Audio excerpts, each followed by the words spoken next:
Thank you very much, everybody. Just as a plug for the Forever Family Foundation, we actually just had a grief retreat a couple of weeks ago. This is an organization, it's all volunteer nonprofit. It is just simply foreverfamilyfoundation.org. The goal of the organization is to work with evidential spirit mediums in the family grieving process and support research on life after death. And so we certify mediums and we run grief retreats like 4 times a year at this point and some other events as well. So it's free to join. That's what I wanted to mention. So my favorite quote actually comes from a science fiction writer, Kathleen Skye. There's no such thing as the supernatural. There are only things we don't understand yet. That really kind of encapsulates what we're doing in parapsychology, what we've done for a long time. And actually what science is doing. There's just many things that science itself doesn't understand. So parapsychology is essentially the study of interactions between the human mind or consciousness and the world around us, living and dead. So we deal with extrasensory perception, which is really not a sixth sense. You know, we talk about our senses. Here we're talking about perception. Everybody here is looking at me, looking at the screen. You all have slightly different views of reality because your perceptual processes are not all the same. So ESP is extra to that. It's just non-sensory for that. Psychokinesis is mind over matter. We often call it mind-matter interaction these days. And it runs the gamut from psychic healing to obviously moving objects, bending metal, even affecting computers and other devices. And then one big area, one of the areas that I specialize in is survival of bodily death. The idea that consciousness can survive the death of the body and still interact with folks. Psi, that letter you saw up there, that was the 23rd letter of the Greek alphabet, you know, like alpha and gamma. I have to constantly tell my students it doesn't stand for anything. It's just a letter. It represents the mind, consciousness, psyche. So this is the kind of range of phenomena and experiences we deal with when we're looking for evidence of life after death or life after life in the case of this club. And really it is life after death of the body. And just saying life after death doesn't make a lot of sense. It's going to be death of the body, the physical body, because it's still life. If you're conscious, it's life. So we look at everything from out-of-body experiences, which also appear in many near-death experiences. That's something that's, of course, hitting the news all the time. We look at reincarnation cases, specifically cases of children, typically 2 to 4 years old, who are remembering and talking about having lived a previous life. And the University of Virginia Division of Perceptual Studies, they're the center of that kind of research. That's in the medical school. Been around a long time. We work with mediums, so we look at the evidence from certain types of mediums. I mentioned evidential mediums. These are mediums who can produce not just facts, which you could actually look up on the internet, but also a lot more information and kind of a sense that they're talking to someone, personality variables, things that you could not confirm unless you were a family member. You couldn't look up, you couldn't do research on. Channeling is kind of the overriding term for that, which we all channel. We channel our creative flow, we channel other things. People in the 80s were channeling aliens and ancient gods and Atlanteans. It was a very, very weird time. I don't know if you all remember that in the 80s, but finally that went away and it's more mediums today because we can at least confirm that those people lived at one point. Possession is a term, of course, it's got a very negative connotation in our culture because of religion. In anthropology, and that's my undergraduate background, any medium or any individual, any shaman who channels or goes into trance and someone comes in and speaks through them, that's possession. Of course, any medium, and I know mediums who occasionally go into trance and have someone speak through them, and simply asking them a question, well, how do you get the spirit out? And the mediums always say, oh, just tell them to leave. I have more power. I am alive. So we don't really get the kinds of cases you see in the ghost hunting shows, many of which are made up. I was talking to Liz last night that possession cases don't come to us in parapsychology, partly because they tend to go to religious folks and partly because they tend to be mostly psychological. Or it could be that the person is becoming a medium and doesn't know how to deal with that. And that's the kind of thing we can deal with. And my specialty has actually been looking at cases of haunted places in general, or apparition cases. The word apparition is an old term. It's a better term for us to use in science than ghost, because ghost has so many different connotations to it and a lot of baggage. Just look at the movies and TV shows over the years. But we're dealing with consciousness, a discarnate entity, somebody who's not in a body, essentially. But we also deal with other phenomena that comes up in the area of haunted places. And before I get into some of the apparition cases, I want to just briefly talk about these other categories as well. So apparitions, conscious. Somebody's conscious. They're trying to interact. And it may be that you have a visual of that person. You may actually hear their voice or some physical things that they seem to have done. They might actually leave footsteps or try to make things happen with sound. There is a smell that can happen. I'm going to give you an example of one of those types of apparitional cases later. Not everybody experiences ghosts or apparitions the same way because we are all different. So I've never seen a ghost. Smelled, felt, heard. Never seen one. For whatever reason, my processing doesn't let me get that visual. But other people, while I was having the experience, did see or have another experience. So you can have situations where no one experiences anything, two people see the ghost, one person hears the voice, somebody else feels a presence, it's all the same entity. Comes across like somebody different because we perceive differently. Hauntings are a little different. I'm going to get into that in a moment. And then poltergeists, completely different. So hauntings, really, that's on ghost. If you ever watch the paranormal shows, they use the phrase residual haunting because they're talking about something residual from the past that is in the place. But in reality, we all haunt places while we're alive. We haunt any place that we go to and are going to regularly. So for example, one of the best examples on television would have been Cheers with Norman Cliff haunting the bar. In old movies from the 40s, 30s and 40s, detective movies, film noir, they talk about trying to go to the suspect or victim's old haunts, because haunt means place. So really, we tend to often use the word place memory, because with hauntings, what we're dealing with is some sort of impression or recording of past events that's left behind. So think of it as just you're getting a chance to experience something or perceive something that happened there. One of the biggest examples that's talked about in the media is Gettysburg. Back in the 1980s, I talked to several of the extras who were camping out on the battlefield when they were shooting Ted Turner's Gettysburg miniseries. And they were collecting stories because one of the guys who started it off, he woke up in the middle of the night to use the porta potty, and there's soldiers marching through his tent. And he's hearing gunshots. And some other people started having similar experiences, and they recognized that they were not seeing ghosts. No conscious people. They tried to interact. Same thing happened over and over again. It's a pattern. They were more excited now because they were Civil War reenactors who were camping out, and now they could actually observe what actually happened because they saw a piece of history. That was pretty interesting. However, what's really important, this is something that a lot of the ghost hunting folks don't get, is that living people make these impressions. They have nothing to do with the dead, any more than an old movie has to do with the dead people who made the movie when they were alive. We can watch a recording of living people, and many of the cases that are on record are these sounds. Could be footsteps, it could be smells sometimes. It's, again, that perception. It could be a visual of someone who was alive and is alive still. So you can actually experience a haunting seeing yourself, and that's probably been the scariest thing for a lot of people. You know how people sometimes don't like to be on video?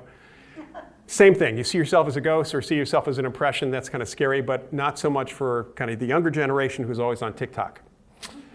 So it really is us picking up information in the environment. We're still trying to figure out what it is in the environment that records this. Highly emotional stuff is definitely recorded louder, you might say.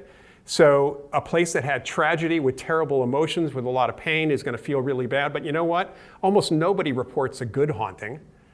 We occasionally have to seek them out. And there are places that people go to where you walk in and it just feels amazing, and you find out it's because the people that live there or lived there leave an impression behind. Poltergeist phenomena, now that term is from the 16th century in Germany. There's some indication that Martin Luther himself might have actually coined the term. It means noisy ghost or chaotic ghost. And it really is about physical stuff moving around. But we have learned over the last, since 1958, when the model was actually crystallized, but it actually goes back much further than that it's a living person in the environment whose unconscious is causing these activities, usually because of stress, an emotional stress, something psychological that's happening there. But there's a small percentage that could be related or seem to be related to epilepsy or epileptic-like activity, where the activity itself becomes the seizure or is the brainstorm in that sense. So it is not the case that it's ghosts. We almost never have any actual sightings of ghosts in there. You don't hear the same things. You don't have the same experiences. It's all physical. And it's actually easier for us to get it to stop by figuring out who done it and why. Then we have, of course, apparitions. And this is my definition of an apparition. That's what you seemingly see, hear, feel, smell. It's all perceived. That tries to interact. It's related to someone who has typically been dead for a short or long period of time, but they can be living people. People sometimes have out-of-body experiences, and they are seen at another location, and that person, the witness sees the individual they knew, and they're talking to them, and all of a sudden the person goes away, so they think the person must be a ghost.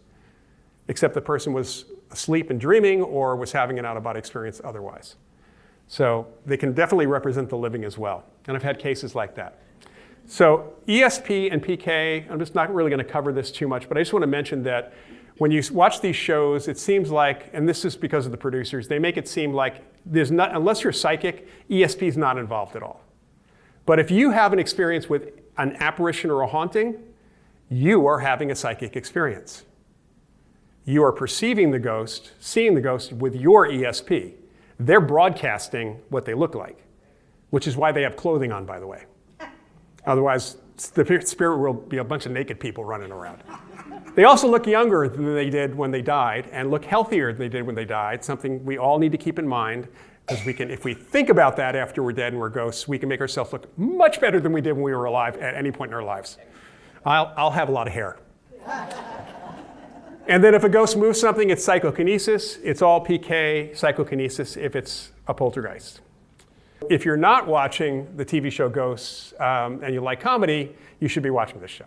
All right, the BBC version's out there too. It was the American version's based on it. There's actually going to be an Australian version with different ghosts coming up as well. It's one of the best shows, and while the ghosts don't always behave the way ghosts really behave, it's a good example. And actually going back in time in pop culture, comedies, dramas tend to portray ghosts much more reasonably than any of the horror films do. That goes all the way back to the beginning of Hollywood. We look at interactivity. So if you think you have a ghost, I was just saying to somebody, ask them who they are. Talk to them. Even if you don't see it, if you just think there's somebody, talk to them. Who are you? What are you doing here? Most important, either what do you need or what can I do for you? And what's really interesting is, of course, people are afraid to get an answer, but usually the answers are not going to freak you out if you get an answer. Maybe the fact that you get an answer is going to freak you out, but it's not going to freak you out. And the what can I do for you, a lot of times it's just, I just wanted to make sure somebody could see me, or I just wanted to know that somebody knew who I was. That's often all it takes. Sometimes they'll say, can you fix your light switch? It's bothering me when it keeps flickering like that. We've had some handyman advice from some ghosts sometimes too. All right, so let me start out with a case that happened late 84 into 1985. It's written up extensively in the book Surviving Death by Leslie Kean, which was a New York Times bestseller for a while, and that's what that Netflix series is based on. I got a call, this is back when we had our parapsychology program at John F. Kennedy University, and got a call from a woman who was an attorney in the city of Livermore. She's a family law attorney, and she and her husband and son had moved into this old Victorian house that was built around 1917. It was kind of Victorian style. The previous owner was born in the house, lived there all her life, did not die in the house. That's very important because we don't haunt where we lived. Where we died. We haunt where we lived, mostly. So many ghosts are back at their homes. They died in the hospital or someplace else. So it's not about the place you die at all. So she told me that since they moved in, which was a year and a half before, the house was empty for about a year and a half because there was only one living relative who was in assisted living. So it was all done through an estate sale. They bought the house, they bought antique furniture, a whole bunch of other stuff. And she said that when we moved in, I would see this woman walking through the downstairs. I just found out today my husband also had the same experience. And I just found out my son not only had that experience, but he's been talking to her every day, having conversations with her. And it all had to do with the fact that when they first individually saw the woman, Lois, that Chris, the boy, waved back at her because she was waving at them. And everybody was trying to ignore her, including this woman's mother, who would occasionally see the ghost when she was there. So because he waved back, she stopped and started having a conversation with him. And got to the point where they had kind of a relationship. Chris reported that he would get help with his homework from her. And the mother, Pat, mentioned that his grades had gotten better since they moved into the house. Although Chris did tell me later on that he was mad at her because he tried to get her to come to school to help him with a test. She had ethics, you know. All right, so she was appearing to them, so we were getting this really interesting experience, and they were not afraid at all. They were just curious. So I went out there with a couple of folks, one of the students from JFK University, a counseling student, Kip, and my wife at the time, Joanna, and we drove down. It was about 40 minutes from the university down to where this house was in Livermore. And on the drive down, my car was getting a little beat up, so we were talking about my buying a new car. Joanna was talking about quitting her job as a legal secretary, and Kip had been out of school for over 10 years, and it turned out that he had been, in that 10 years, he had been a dancer for television in LA. So I mention these things because they come in. We get to the house, we're taken on a tour by Pat's mom, the husband was out of town, and Chris says, and this is Lois. And we said hello, but we didn't see anybody. So Lois was taking us on a tour through Chris. And as we're going around recording this, we're hearing family stories and the history of Livermore as she was growing up. Completely discounted and threw away the history of Livermore. Easy for him to have read that stuff. Family stuff, not so much. And there were absolutely no diaries or anything else left over. We ended up sitting down in the living room in kind of a semicircle. At one end was an easy chair with nobody in it. That was Lois. Next to her, Chris, and then the rest of us. And I got to ask questions. So I asked some more questions about the family history. One thing I want to know is, how do we contact your cousin, who is the only living relative? Pat was unable to do any direct dealing with him, and the attorney for the family was preventing her from talking to him. He was 92 at the time.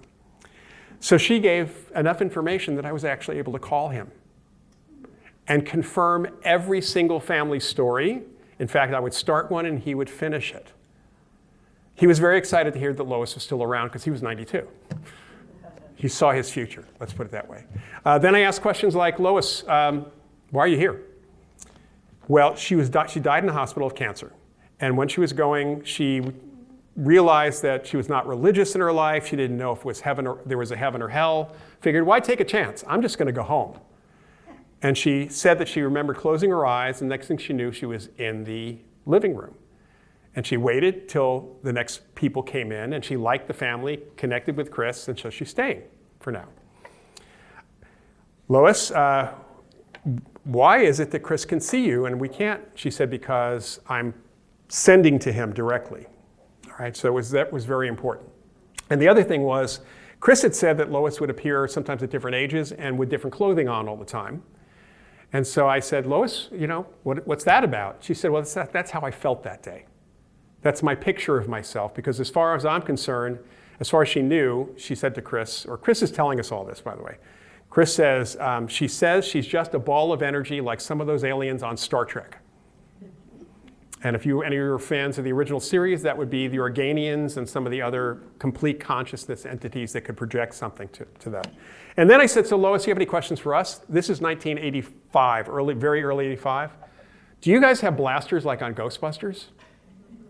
That was a very serious, in fact, I had a promise we wouldn't do that. We wouldn't bring those things, because Chris and Lois apparently had been watching some TV commercials. Chris had seen the movie. That could have come from Chris. Then, Joanna, do you really want to quit your job? Kip, how long were you a professional dancer? And Loyd, what kind of new car do you want? One right after the other. And I said, okay, how does she know this? And the answer was, Chris looking at me like, you probably don't want to know this, but she went to Orinda, to the university. She waited for you to get to your car. She got in your car and she rode all the way to Livermore, listening in on your conversation. Kip was in the back seat. He was a little upset at that point, realizing he was sitting next to a ghost. There was no way they could have bugged my car. There just were so many other possibilities we eliminated. Over time, because I followed the case for years, Lois stuck around. Chris got really great advice, apparently, in dealing with girls in high school. He was very popular and apparently one of the nicest guys, according to all the other parents, one of the nicest guys. He had somebody to ask who wasn't his mother, which was great. And then eventually he went off to college. Pat would occasionally see the ghost, see Lois, and for a time being, last time I talked to him was 2004. But at that point, Chris was coming back to the house to visit and would still visit with Lois. So otherwise Lois was kind of hanging out with the family, the rest of the family at that point. So this was one of the best cases I've had because I just could not come up with any other possible explanation, not even another psychic explanation, and the family was definitely not afraid. All right, so let me tell you about a very active case. Not as active today, but it was extremely active for quite some time. So that's the Banta Inn. It is in Tracy, California. That's a little plaque about it, and I'll just leave it up here for a moment. The Banta Inn was built in the late 1800s. It was a two-story building. The top floor, from what we gleaned from history, was a bordello.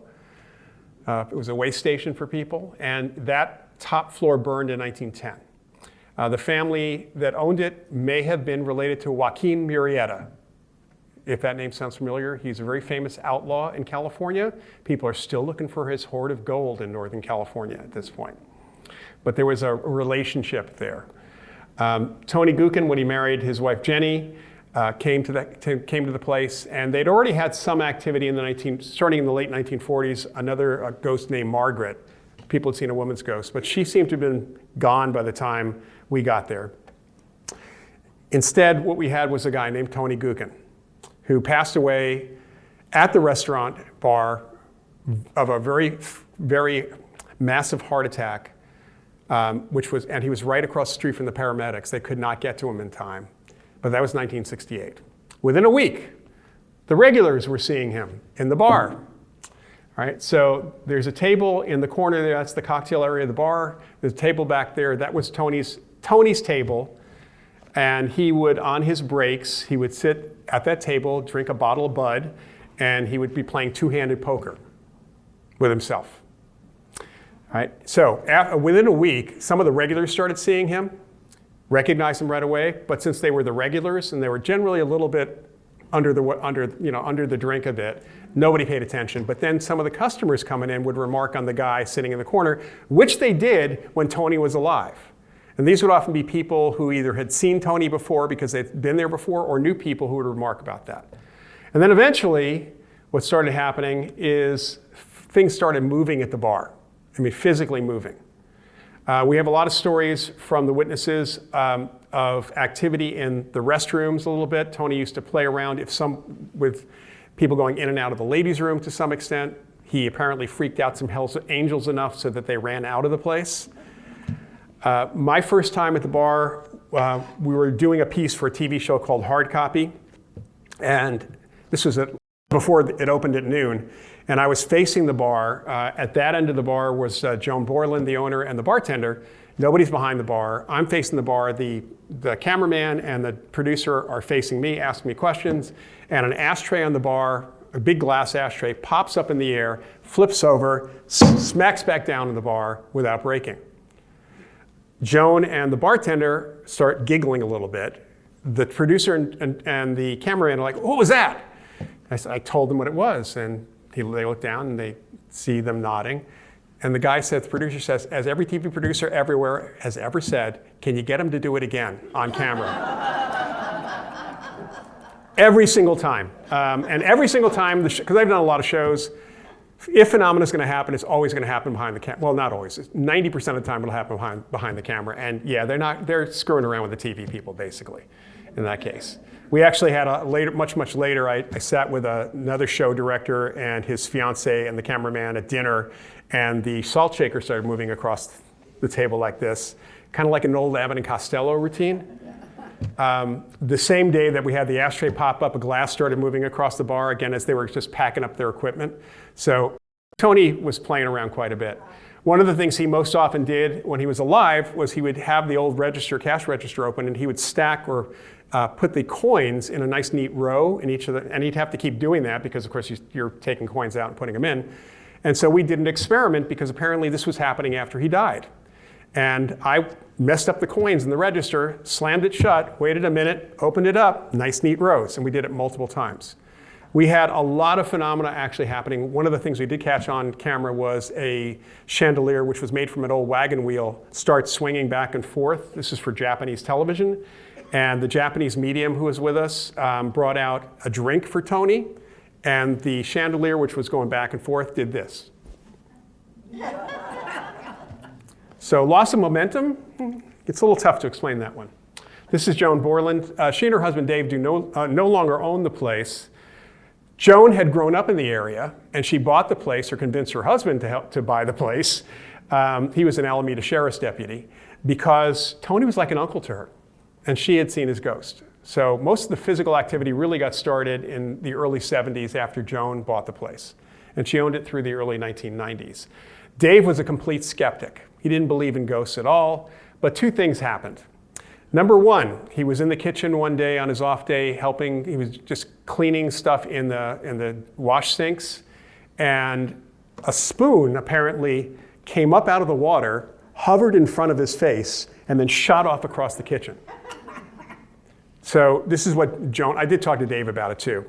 Joan said, it was really weird. He comes shuffling out of the kitchen with his head down. He looks at me and he says, "I believe you now," and then turned around and walked back in the kitchen.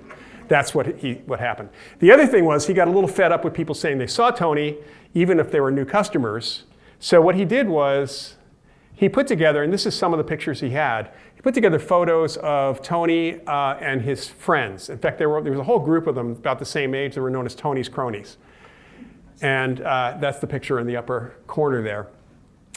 And then also brought in some pictures of people who were not from the area. And anytime somebody said they saw Tony, provided they weren't people who were from the area that knew Tony Guckin when he was alive, he would ask them to point out Tony Guckin. You know, that's like a mug book, right? Every time, that's Tony and his wife. Every single time. Mrs. Gibo, the Japanese medium, I took her right back there. She immediately said, "Oh yeah, that's him." So when you have those kinds of things, plus the physical activity which was witnessed by a significant number of people, we had skeptics witnessing things. We had a lot of things happening. The funniest thing that happened, Tony was definitely a prankster. We were doing, actually interviewing a lot of witnesses and staying much, much later. So we stayed past closing one night, myself and folks on my team. And I was sitting in the back with a couple of the other folks talking about the interviews that we had. And the psychic we had with us, Kathy Reardon, was up front in the bar area with Joan and the bartender. And all of a sudden, this is probably about, 3:30 in the morning, I hear music playing on the jukebox. And Kathy the psychic comes running back and says, so we go up front and the jukebox is playing. Oh, by the way, the jukebox was a center of activity. A lot of times the CDs would flip on their own, and constantly when somebody put something in, it would switch over to Patsy Cline, because that's what Tony liked. So the jukebox is playing, I said, and it's playing Spirits in the Material World by the Police. So I said, yeah, very funny, Kathy. She said, no, look behind the jukebox. And every night, the bartender's routine was to unplug the jukebox. So I reach down and I come up holding the cord. And I'm holding the cord until the song plays and then the jukebox shuts down. And I checked, there was no battery backup for that. So Tony Guckin definitely had a great sense of humor for these things. All right, moving on. By the way, Tony is still there. I did talk to somebody recently who was there fairly recently, and there's still some physical activity going on. It's not as active. He's not as active as he used to be. There was a time that there was a manager there after Joan was there whose personality was so close to Tony that all the regulars, all the folks there felt Tony didn't need to be there anymore. But now that guy's gone, so stuff is ramped up again a little bit. All right, the Beach Distillery is south of San Francisco. It's been on television quite a bit. This is my favorite ghost of all time because I have sort of a personal relationship with her at this point. She was known as the Blue Lady. Interestingly enough, she was known as the Blue Lady because she wore bright blue clothing. That's what the people saw the ghost. But she was known as the Blue Lady before she died. I was able to, in the early 90s, talk to some of the old timers from the area, and they remembered her when she was alive. And so she worked in the hotel that was right where the parking lot is now. That burned down in the 1950s, I think 54 is when it burned down. A lot of activity since the 1930s. So the sightings go back to about 1930. We don't have an exact date.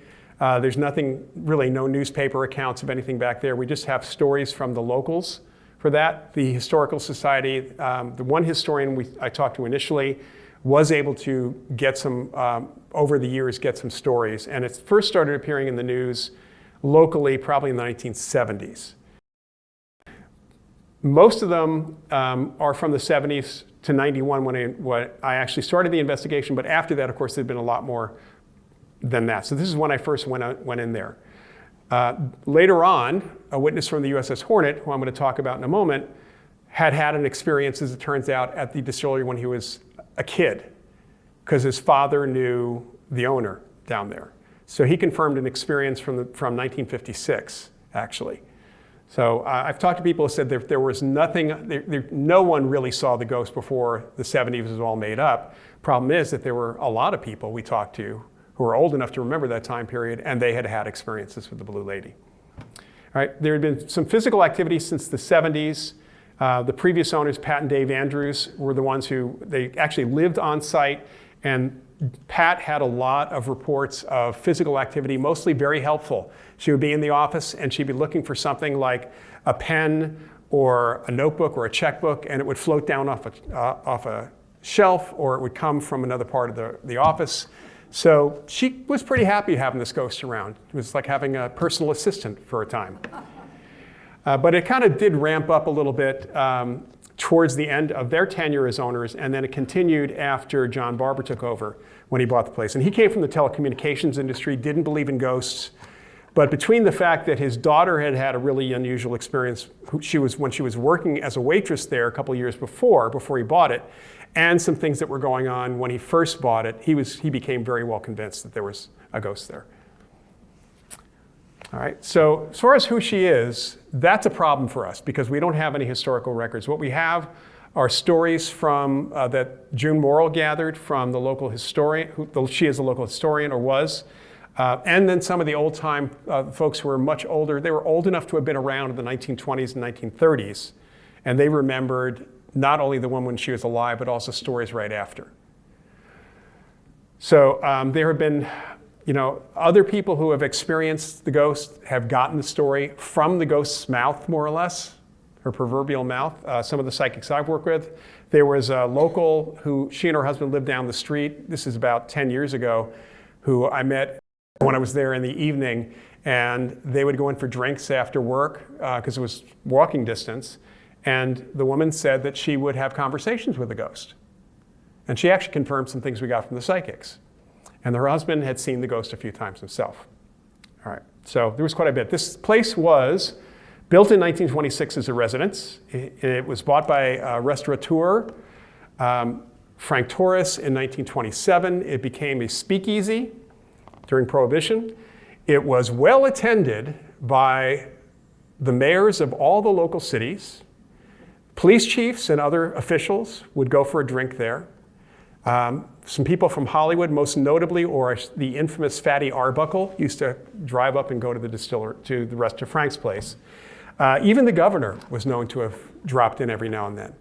Consequently, the place never had a raid on it.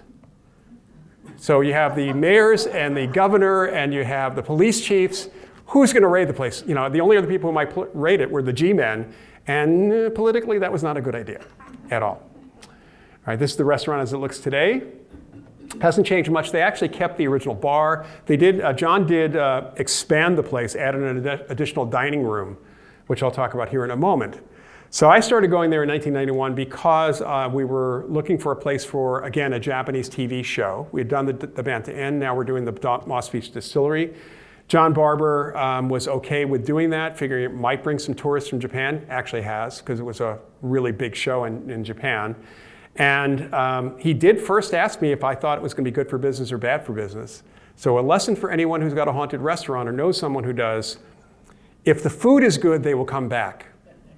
If the food is not good and they don't have a ghost experience, they're never going to come back. So he told me his food was great, and it really is.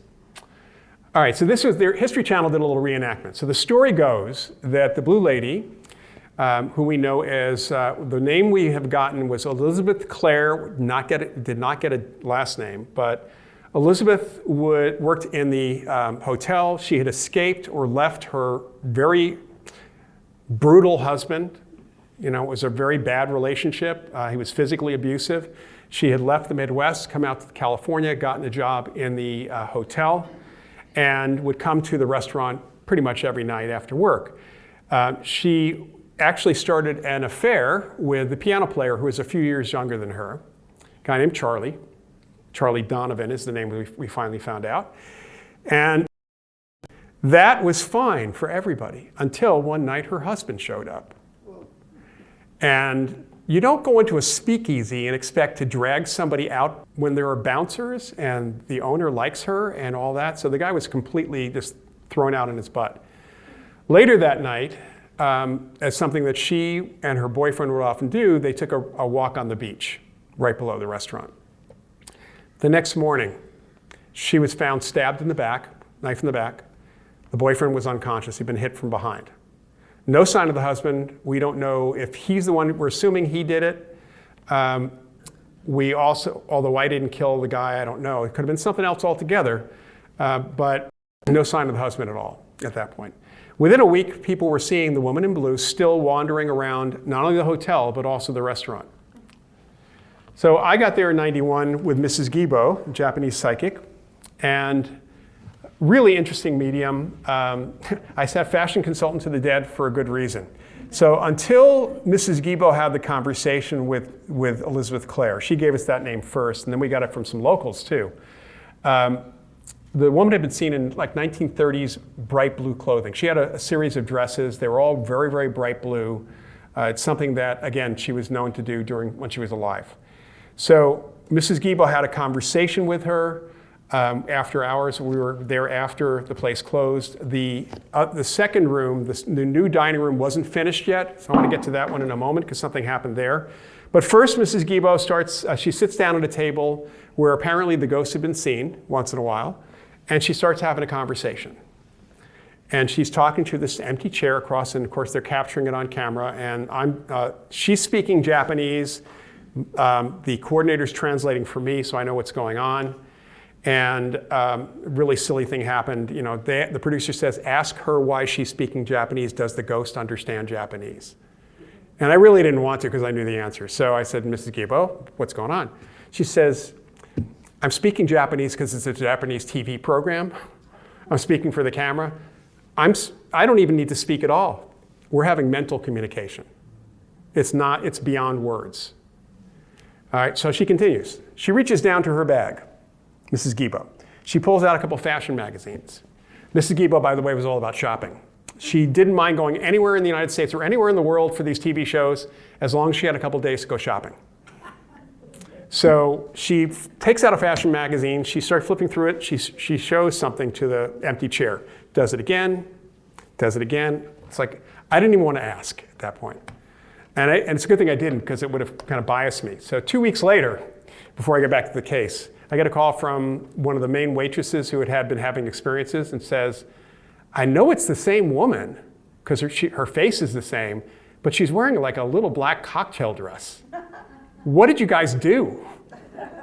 I said, Mrs. Gibo explained to her how she could mentally change her clothing, and now she's a fashion plate.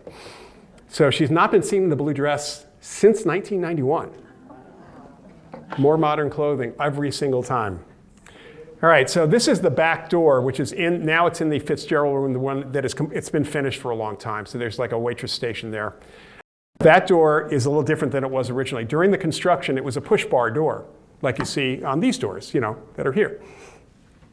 And we walk from the dining room into the Fitzgerald room where the crew was actually keeping all their equipment.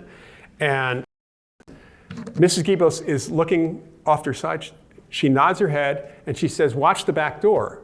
And the bar goes in and the door opens up. And it slowly closes. There's nobody there. Right? So I didn't trust the Japanese crew. I hadn't worked with them that long. I had a group of my students with me. I put somebody outside the door just to watch. We did check to make sure it wasn't rigged. I said, "Mrs. Gibo, would you please ask her if she wouldn't mind doing it again?" Being polite, by the way, gets activity. Yelling at ghosts doesn't do anything. Might get you whacked on the head, and rightly so. Push bar goes in, door opens up slowly. Kathy on the other side, a different Kathy, she is laughing. She said, "This is like in the movies. Nobody's there and the door is slowly opening up." Closed again. 4 more times. Same thing. They got all that on camera, of course. So I knew right away this was going to be a good case for me, just going forward. And the owner was great about letting me come back as many times as I want, talking to witnesses over time, really getting a feel for people's experiences, which all connected. We continued to get more and more information. I brought Kathy Reardon in, who had been at the Banta Inn a little later. She was actually there with Mrs. Gibo as well, but she was there for a couple more years. Again, we got more information about Elizabeth Clare. We brought in other people that had never heard of the place because it really hadn't got publicity in the States yet, outside the Bay Area. And again, same name, same story coming through. Eventually, I started working with Annette Martin, who became my investigative partner until her death in 2011. And Annette and the ghost got a really close relationship, actually. They had a similar personality. So we did a lot of events with the ghost, with Annette. We went back there. We did a lot of television as well. She liked to hang out. The ghost liked to hang out on the patio. So during the day, not nighttime, we would go during the daytime. That's the best time because when it was quiet. In the winter, during the winter, if you ever go up to the Bay Area and you want to go here, weekday during the winter, between Christmas and about probably Memorial Day. Not very crowded at all. You won't need a reservation. Easy to get in, even for dinner. We were doing a shoot for a TV show. We had a lot of environmental equipment. And we actually had a point where Annette is talking to the ghost who's off to the side from me and Annette. I was using a magnetic field detector, which is not used the same way they do on TV. We don't use it to detect ghosts. We look for changes in the magnetic field when someone is seeing a ghost versus when they're not. So it's not detecting the ghost per se, it's something in the environment that's happening. We also had someone there with a thermal vision camera that actually kind of, if you've seen the movie Predator, that's how the Predator sees things, the heat thing. And the stone right between us got very, very hot according to the thermal vision, but not to the touch. That's supposedly where the ghost was standing. We actually had somebody from the company that produces those devices who could not, he was scratching his head the whole time. And this Polaroid that was taken, Polaroid's really hard to fake anything. It's possible, but you have to play with the camera. So the little dots that are there, we actually sent this picture to Polaroid. They were kind of pressed into the film. Polaroid could not duplicate it, nor could they explain how this was made.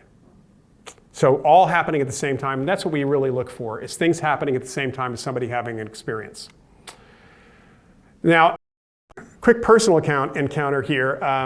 So in 1999, we were doing some more interviewing with people with the intention of eventually putting a video out. I had a TV crew I'd worked with before, and actually I just talked to the producer a month ago, and we're going to finally get this stuff out, I think, on the web.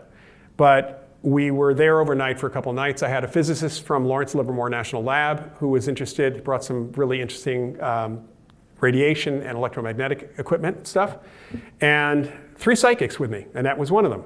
So I'm behind the bar at around 2:30 after closing.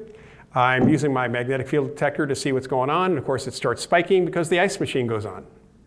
So any equipment was going to set those things off, which is why even when they do close-ups on TV of the meters and the thing starts going like this or making a reading, it's because the camera is setting it off. So TV shows don't show anything legit most of the time.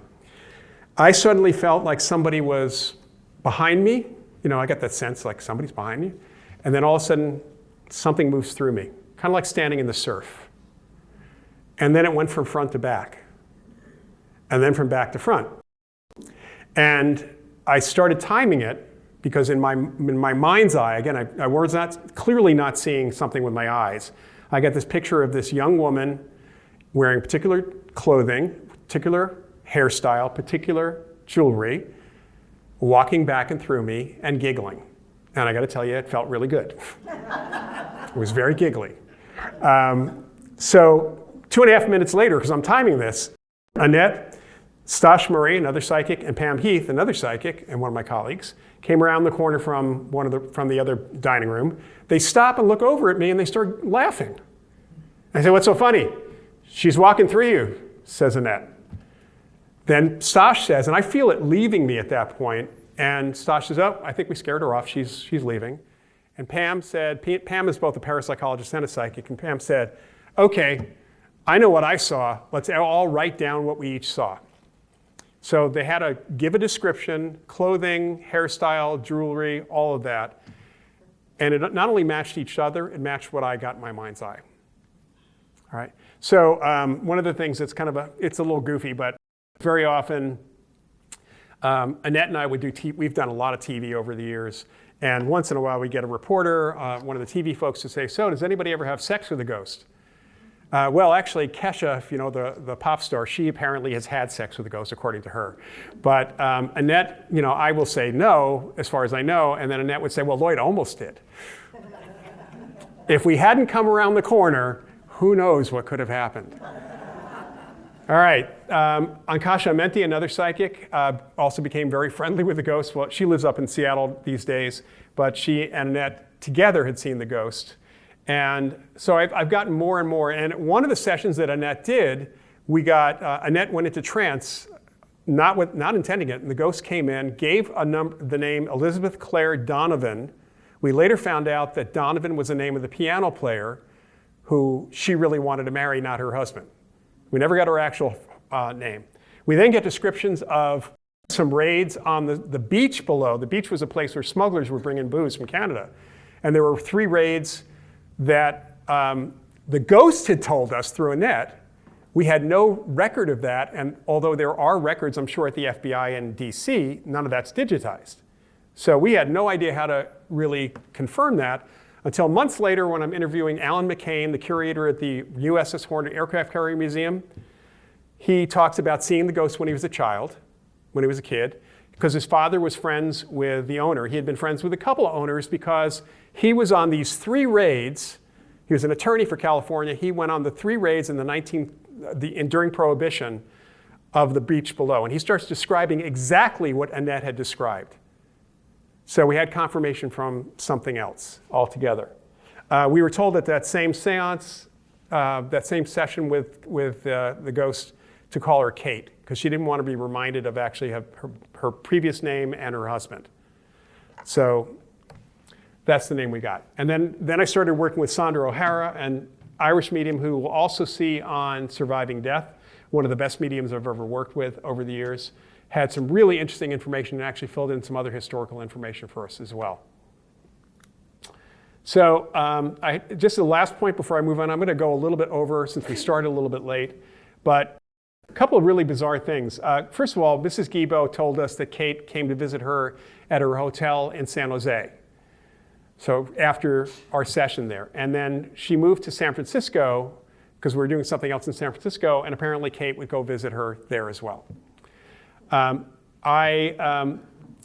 In 2004, Annette and I did a session with a large number of people at the distillery with communication with the ghost, full lights on.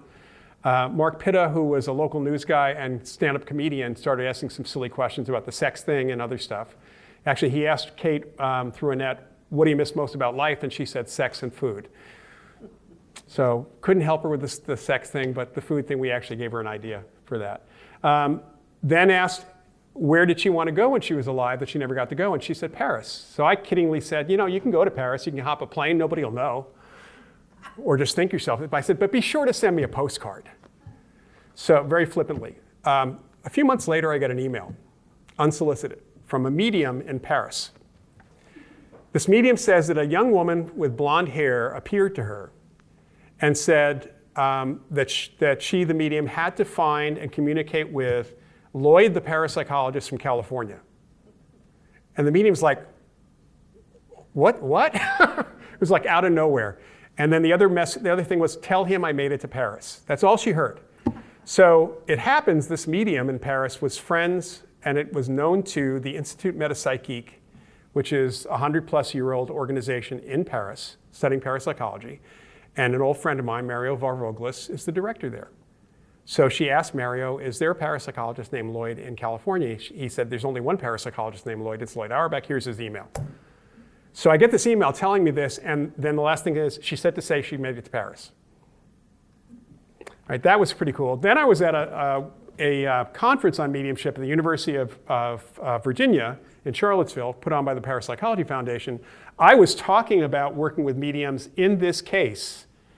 And there were some mediums in the audience, mostly researchers were in the audience, but there were some mediums, local mediums there. And my friend Ankasha was there also. She came to the conference. So I'm just feeling something to the side of me. I have felt things sometimes. And it kind of felt like Kate, which is weird, because ever since she walked through me, I can kind of know when she was around at the restaurant. And I see Ankasha in the back going like that. So I finished my lecture, did some quick Q&A, and I go, there's a break, and I start talking. Ankasha comes walking over, and she says, did you know Kate was standing next to you to your left? And I said, kind of felt that. And then two women come up from one side of the room and say, you had a ghost standing next to you. And they described her and said, was that the ghost from the distillery? And Ankasha and I said, yeah. Then somebody else comes over, another medium comes over, says the same thing. So she kind of checked up on me. And then with Sandra O'Hara, I was doing one in Walnut Creek, California, up north, and Sandra was new to me. We were invited to a spirit circle to see what she's going to do with this small gallery ring. It's about 20 people. She's picking up on other people's connections, and I was kind of hoping at that time she'd pick up on my father or something, but instead she says, there's someone here, and she looks at me and she says, this is really weird. Everybody else I talk to almost always is on the other side, and they're just communicating back. This person's here, like right here in the room with us. And she starts describing Kate, which is why I ended up taking Sandra over there to have more of a conversation. And then the day after Annette died, I got a call from Annette's husband, Bruce. She had cancer of her tongue. And they did, this is back in early 2011, and at Stanford did all sorts of treatment of her, and July of 2011, she's clear. She's cleared. A month later, she's having backache. She goes in, and the doctor sees something, brings her back into the cancer specialist. Cancer came back worse, and now she's got 2 weeks to live. That I found out after the fact. I didn't know she had gone back in. So I get a call from Bruce the night she died, letting me know that they actually saw Annette had a deathbed vision. She had been heavily sedated because of pain. She came out of it, started talking to Bruce and two of her medium students who were there, and then talking to her parents who had passed away quite a long time before, who were there to help her move on. And she said goodbye to everybody, and she passed away. All right, next morning, I get a phone call from someone I had been in touch with in Canada who was a geology PhD student who was having poltergeist activity that she herself was causing, and she knew she was. And she was, since then, she's become kind of an interesting medium, but she said, did something happen to Annette? Because I'd had her talk to Annette a couple times about stuff. And I said, why do you ask? And she said, because Annette was here late last night, but she wasn't alone. I said, what do you mean? Now, Cheryl Lee knew about the distillery and knew the whole story. She said she was with another woman, and I'm pretty sure it was Kate from the Moss Beach Distillery. And then it turned out that a couple weeks later, people saw two women, Kate and another woman, at the distillery, and it was Annette. So she kind of stuck around after it. I don't believe she's still around, but she stuck around. Anyway, I do encourage you to visit this place. It's kind of fun, and the food is great. All right, along with, I mentioned the Paris thing, but I had another case where we were trying to get a guy out of a house, ghost out of a house. He was only spending half the time there. The other half of the time he was spending with his wife who had moved to another town. it was very, very strange. We checked the times, and he was either at the house that he somewhat built, where he died. He actually died in home hospice, or he was visiting his wife, but the times did not kind of overlap at all. But he wanted his house, and I happen to know the people. People called me these are people I actually knew pretty well. So I brought a new psychic with me, and in that process, I had her ask him, because he didn't want to leave. It's his house. He didn't want to leave. So I said, was there any place you wanted to go, anything on your bucket list before you died? And I didn't prepare the medium for this. She had no idea I was going to do this. She's like, what are you doing? I said, just ask. He always wanted to go on safari in Africa. So then I explained, okay, you're dead. You can get in the face of that lion, and it can't do anything to you. So whether you think yourself there, whether you top a plane, a boat, doesn't matter. Take your time getting there. Do whatever you need to. Go see every animal you ever wanted to see. Take your time. Please don't come back here. So about 7 months later, I talked to the widow. He was back. She said he seems really happy. He never came back to the other house at all. So I don't know whether he went on safari or not, but this seems to be something, according to Kate, you can do when we know traveling. You're not stuck. Let's put it that way. All right, lastly, I want to talk about the Hornet and then another personal experience. So the USS Hornet Aircraft Carrier Museum is up in Alameda, California, in the old Alameda Air Naval Base. They've built it up a huge amount over the years. It's docked next to a couple cargo ships. It was it's launched in 1943. It's the CV-12. The previous Hornet, the CV-8, was sunk in the Battle of Midway. And they launched this as the Hornet, became the lead ship in the Pacific Fleet. It had the most attacks, air attacks and naval attacks on it without ever getting hit. Their pilots shot down more enemy aircraft than any other ship in the fleet. They had extraordinarily low numbers of deaths on the ship, mostly due to accidents. Nobody was ever hit. Some people died on the ship because they were wounded off the ship, and it was, had a little hospital on the ship too.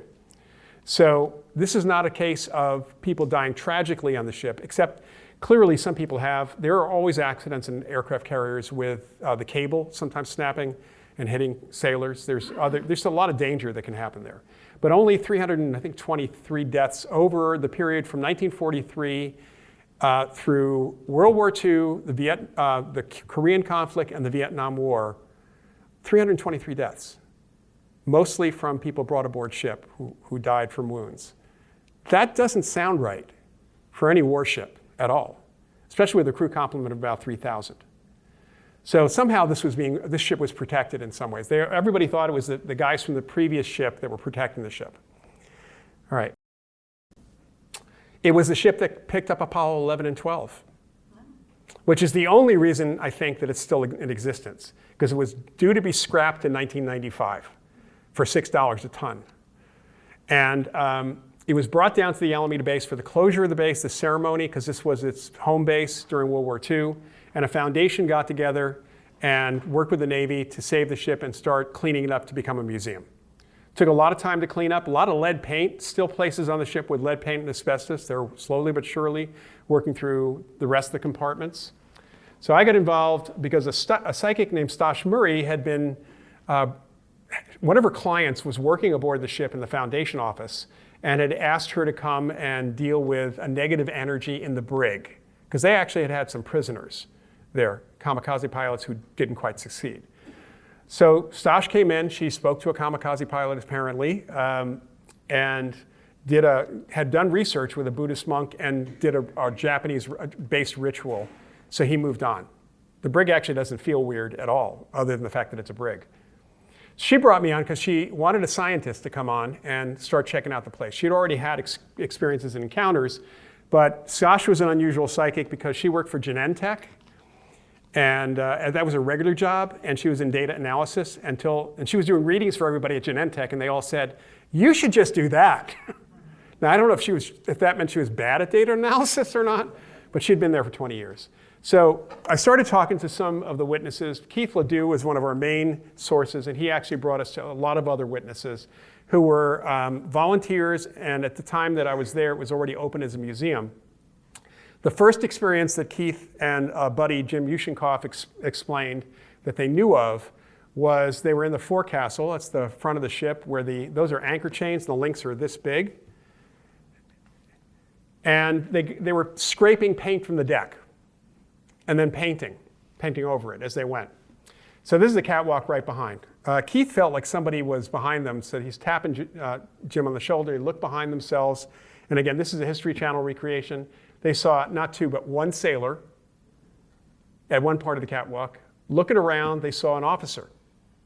Now, the ship was not open as a museum. They were cleaning it up. This is actually late 95.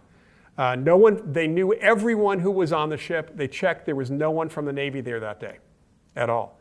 Most importantly, both figures disappeared right in front of their eyes. Jim at that point kiddingly said, yeah, we just turned to look at each other, started laughing and said, yeah, paint fumes.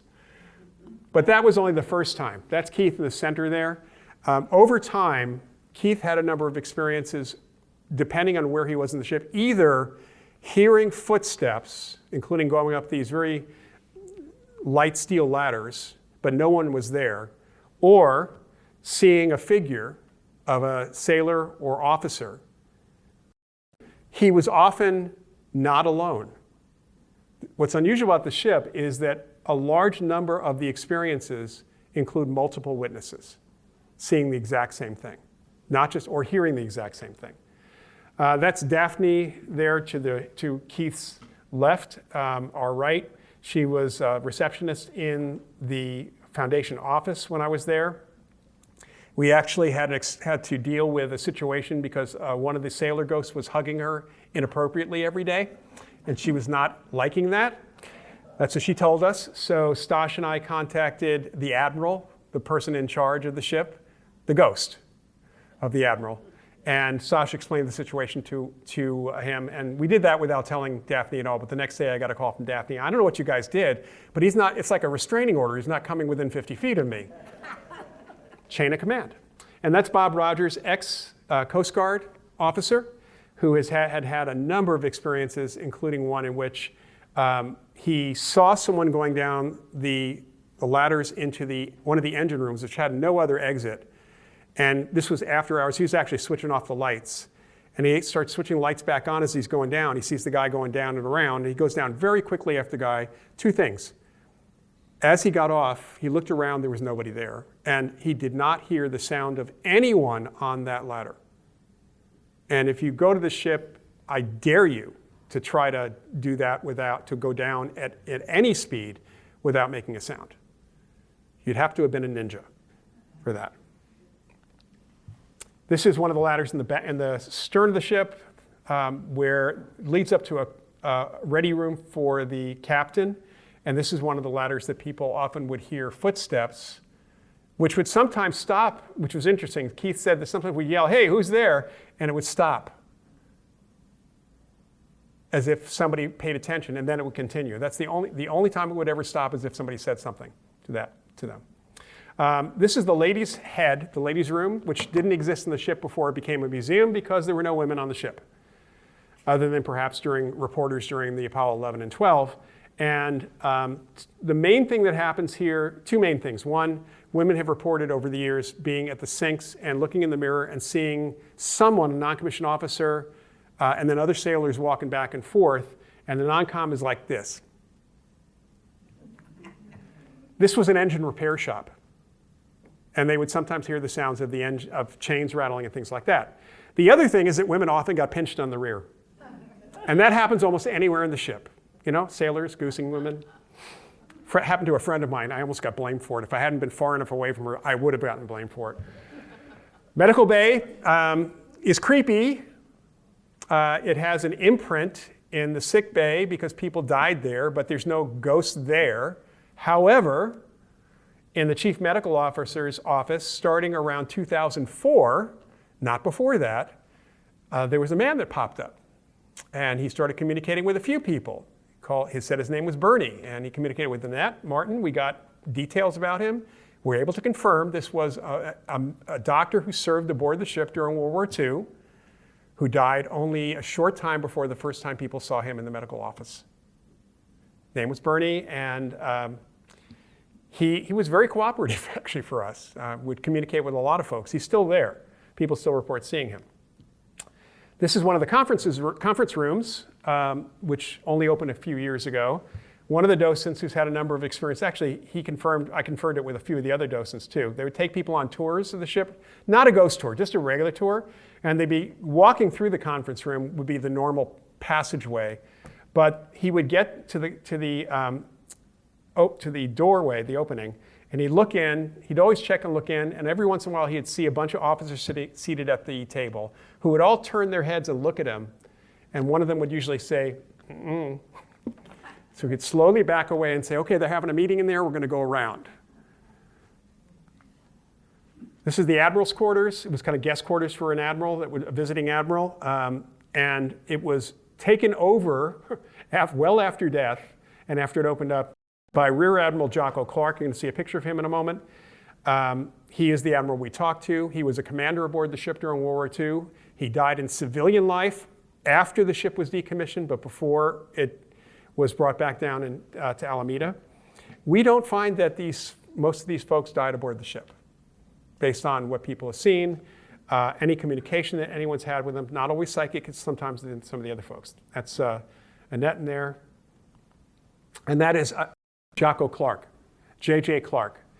Well-known naval officer, again, a commander on the ship during World War II, very active. He besides Bernie, and then there's two others we have identified. One was a chaplain from World War II, who Keith and the others, they found pictures of some of the chaplains in the chapel, and they recognized one of the folks. There are dozens of sailors and officers who have been seen. We can't identify them, mainly because unless they're telling us their name, with a complement of 3,000 sailors and officers any one time, and there are pictures that we could put through, but imagine having to look through 3,000 throughout the years to try to figure out who it is. The other guy who was identified was a docent who was in his late 80s. There are a number of the docents, actually, when they first opened as a museum, most of the guys had served aboard the ship or another ship during World War II. But this one docent, Steve, remarked to me one day, when I die, I'm coming back to the party, because I love the ship. And several months later, I got a call from another docent. Steve did pass away, and he's back. But he looks like he's 25. And the docent who called me said, that really sucks. I still look the same.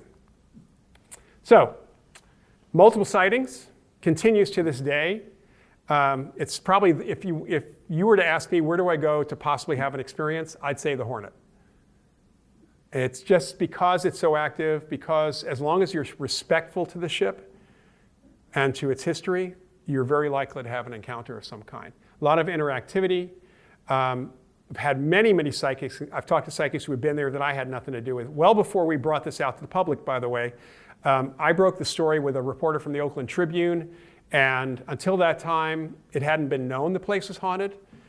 We had to get permission from the foundation, and the Navy was okay with it. In fact, the Navy has stuff in their journals about haunted ships all the time, including those that are in service right now. So the fact that people would go aboard the ship and get information to us that was connecting to everybody else that was not known to the public. Now it might be a little more difficult. All right, my last thing I just want to say is this story to finish up. So Martin Caidin, who you see there, I don't know if anybody knows that name, but Martin Caidin was a science and science fiction writer. He was the creator of he wrote a book called Cyborg, which was the $6 Million Man, and actually co-created The Bionic Woman. He wrote a book called Marooned in the 60s about a disaster aboard an Apollo-type spacecraft and a rescue by the Russians. And that was made into a movie called Marooned with Gregory Peck in 1968, won an Academy Award for something technical. And the Soyuz astronauts, having read that book, contacted NASA and wanted to do the joint Soyuz-NASA mission. So that book actually spawned the Russian-American mission that was done. Marty also was an aviation expert. He was heavily a consultant to NASA throughout his life. He was one of the best known aviation experts in the world, in fact. And there's so much more I could say about him. He could also do mind over matter. He could do PK. That's what those little targets are there. When I met him, that was one of the first things he said at a press conference. It's like, okay, I got to see this. And I worked with him for several years, and he was able to do things under the most extreme control conditions. And actually, some NASA scientists actually worked with him and just were blown away by the whole thing too. They just never wrote it up. All right, so Marty got cancer in 1995. He had been misdiagnosed with something in his throat by his doctor. And by the time he called me from the Mayo Clinic, what had happened was he had thyroid cancer, which is very treatable if caught early. It should have been caught early, but it was throughout his body. So he called to tell me that, from the Mayo Clinic, to tell me that they gave him 8 weeks to live. Now, knowing him, I said, what did you tell the doctors? And he said, he told me in several expletives what he told the doctors. Because he basically believed, and I do believe this too, is, I know that doctors are trying to get you so you can prepare for your death, but they're giving you an expiration date. And that's what he said. So he called the Mayo Clinic doctors every week past the 8 weeks for a year and a half and cussed them out. And apparently they were happy to hear from him every time. When he finally passed away, his wife Dee Dee called me. Because I had promised 2 things to him. One, I'd be looking for his ghost, because he always said he was going to haunt me. And the other thing was I'd have a couple shots of rum when he died. So I did. Most apparitions, most ghosts show to people within 24 to 72 hours of a person's death, if they're going to show to somebody, a loved one or somebody else. And it can be everywhere in the country, too. Those are the most common, like 95% of ghost sightings are those, and they're never seen again because we think they move on to whatever the next step is, so that mediums can communicate with them. So I was sort of expecting to see him, and my skeptics friend said, you're going to see him because you're biased. Nothing. Week goes by, nothing. I gave up. Week and a half goes by, I'm flying early in the morning, at 7 o'clock in the morning, I was driving down through Oakland on 880, to go to the Oakland airport to fly to Portland. My car was 3 months old, still smelled new. My car filled up with the smell of very stinky cigar smoke, not actual smoke, but the smell. And it was that brand that he's smoking there. It was recognizable because it really was bad. And then I felt a presence next to me and I started talking to him. I knew it was him and I said goodbye. All right, so then it disappears. 5 minutes later, it's gone. I flew up to Portland. At the airport, I picked up a payphone. I think you can all remember those. Called a friend of Marty's who was in Jersey at the time. I had met him a bunch of times when I was visiting in Florida. This guy's name was Bob Button. He was another pilot friend of Marty's. And so I say, Bob, it's Loyd Auerbach. Loyd, you must be psychic. I said, well, yes, Bob, I am, but why do you think so? He said, because I was going to call you. Well, it's a good thing I called you because I'm not home. Why were you going to call me? Well, I was flying my Cessna alone here in Jersey at 10:10 this morning, and my cockpit filled up with the smell of crappy cigar smoke. And I swear Caden was with me here in the cockpit. And I said just talk to him, and then it was gone. He said, that's not the best part.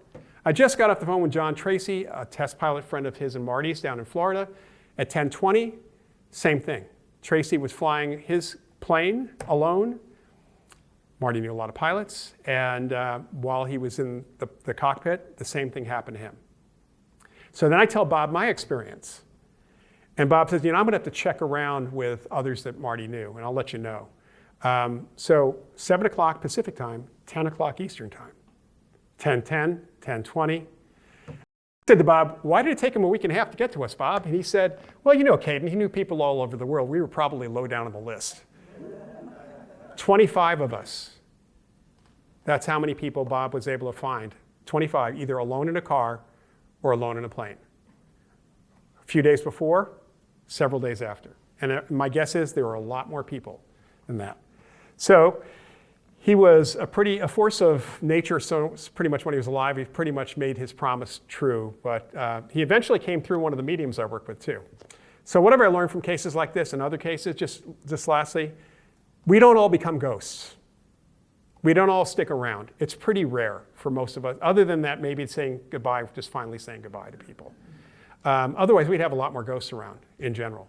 There is a next step of existence that's called the other side or heaven or whatever you want to call it, whatever your belief is, that the mediums I work with are connecting with people in some other state of existence that's not physical human in that way.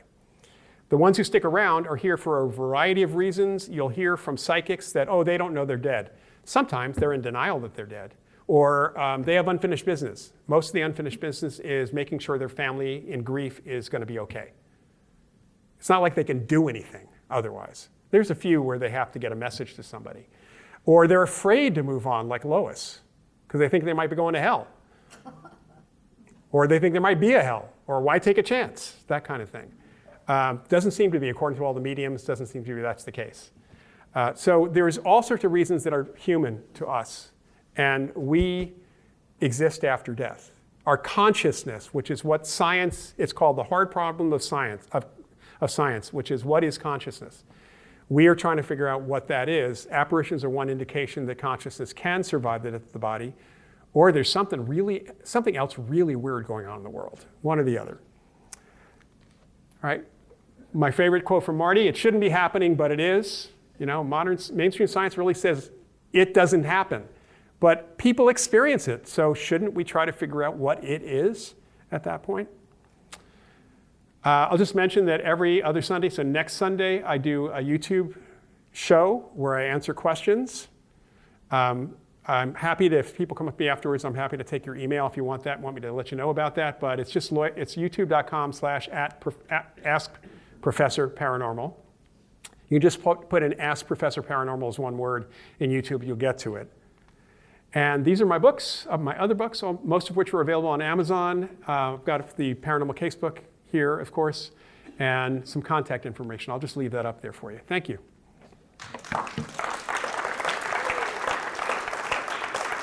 Take some questions, yeah. Can you discuss today being the Day of the Dead, the history regarding that? Well, the Day of the Dead originally comes from an Aztec tradition. So it really is the day that of remembrance of the dead. So folks will honor the dead. You've seen all the makeup and costumes and stuff. That comes from Aztec tradition. And it really is a matter of honoring the dead and possibly enticing them to come back and visit. Now, October 31st, of course, we know is Halloween or Samhain. It's actually a Celtic holiday. It was actually a harvest holiday. It was not like necessarily the holiday for the spirits, but it's, you know, it's this changeover from fall to winter or from summer to fall, depending on where in the world that you are. That is that transition period where people relate to death. You transition in death as well for that.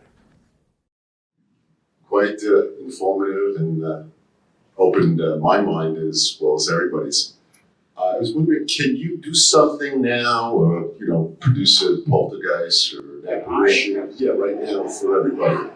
Let's see your powers right now in front of everybody. Thank you. First of all, I could do a little mind reading, but that might take a little time here.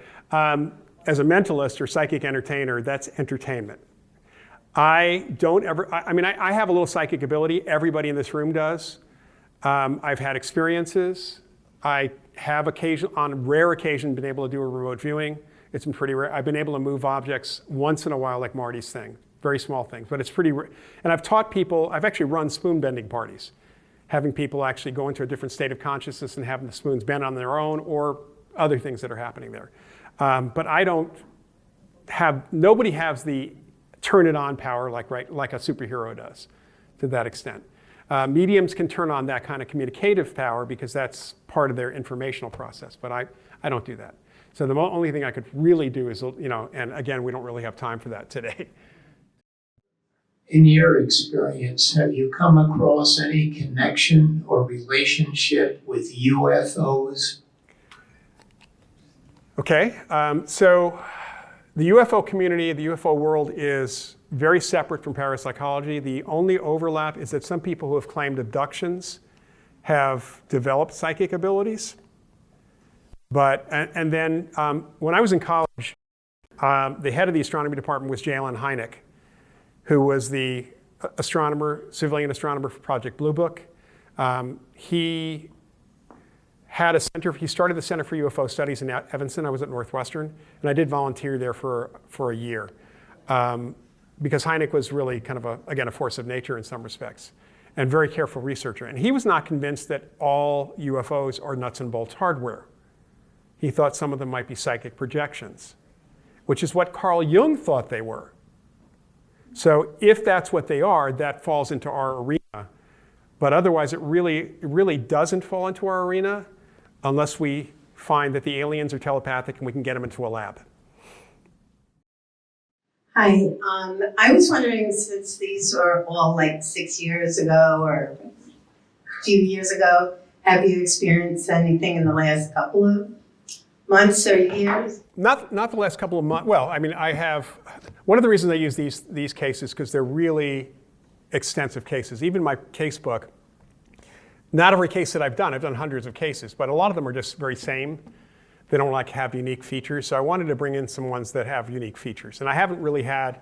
I may have one. Actually, I have one right now planned for December that is a completely new place to me that probably would be something that's going to generate a good story and a lot of data for that.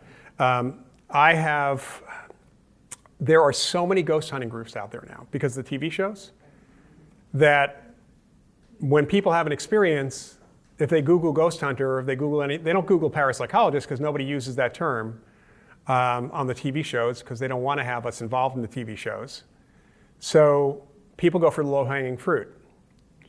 And generally, I don't get the cases. I have sent some cases to my students, former students, because they're all part of the Office of Paranormal Investigations network.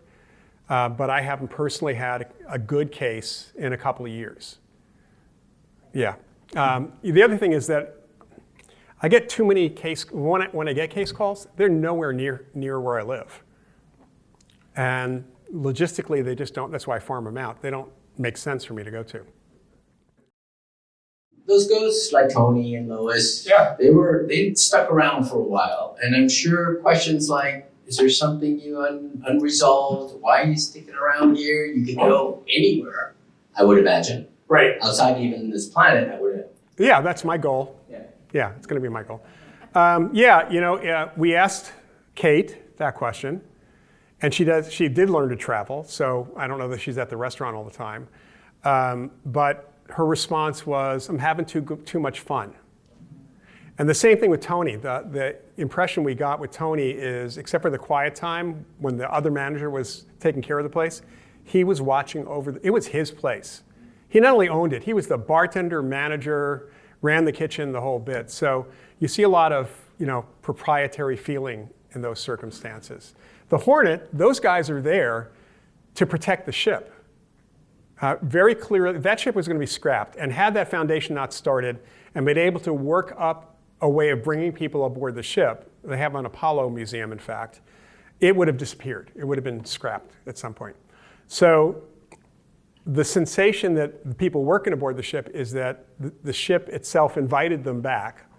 The spirit of the ship invited them back. Navy thinks that people in the Navy often think the ship has a spirit. It invited them back, and they've come and stayed, and there's just camaraderie. I mean, they're with each other at this point. And a lot of folks, the docents, back in my initial piece there, I would get asked by reporters or TV folks, why are these ghosts here? And I would say, go talk to that 85-year-old docent. Why is he spending his retirement years volunteering aboard an aircraft carrier? And the answer was, he remembers this as being aboard the Hornet was one of the best times of his life, even though it was wartime.